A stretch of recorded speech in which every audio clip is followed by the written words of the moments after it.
নমস্কার বন্ধুরা, মিনি কিচেনের সম্পা থেকে আমি সবাইকে নববর্ষের সাদর শুভেচ্ছা জানাচ্ছি এবং আমন্ত্রণ জানাচ্ছি। আর আজকে আমি একটু উপাদেয় রান্না করব। সেই রান্নাটা হচ্ছে টমেটো রাইস। এটি খেতে খুবই ভালো, টেস্টি এবং সবার শরীরের পক্ষেও ভালো। দেখুন আমি এটা কি করে করি। টমেটো রাইস করতে আর এক মেন ইনগ্রেডিয়েন্টস হচ্ছে কি চাল। এই চালটাকে আমি ভিজিয়ে ৮ ঘন্টা আগে রেখে দিয়েছি। আর টমেটো তো লাগবেই, পাতলা পাতলা করে কুচিয়ে রেখেছি। টমেটো সস লাগবে। এবার এটা ফোড়ন দিতে হবে। ফোড়নের জন্য লাগবে সর্ষে, জিরে আর শুকনো লঙ্কা। ঠিক আছে।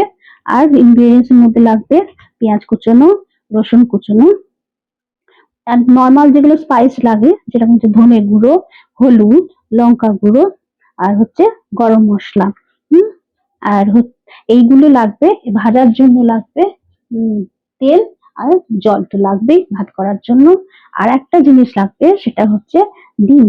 সেই ডিমটা আমি কি করে দিই সেটা আপনারা লাস্ট পর্যন্ত দেখবেন। এটা একটা ওয়ান পট মিল।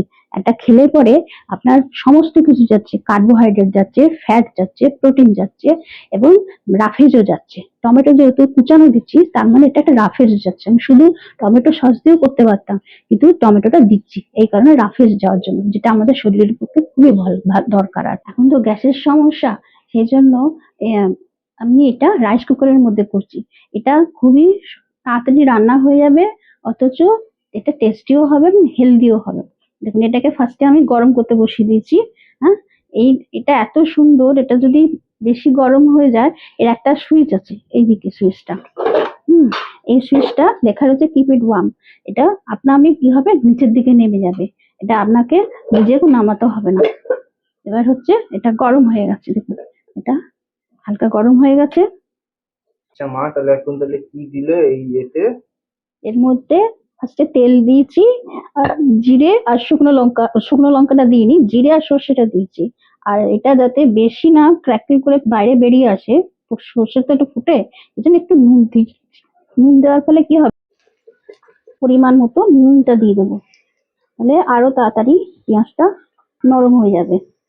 এই হালকা ভাজা হয়েছে, এরপরে টমেটোটা দিতে হবে। টমেটো যদি আগে দিয়ে দিই তাহলে পেঁয়াজটা ভাজা হবে না। এই এক বাটি টমেটো আমি দিয়ে দিলাম। এবার এটা আমাকে দেখতে হবে যে হয়েছে কিনা। বুঝছেন, চালগুলো কত বড় বড় হয়ে গেছে। ডিমটাকে এবারে দেখুন কি সুন্দর হয়েছে। চাল আর জল পুরোপুরি সমানে সমান।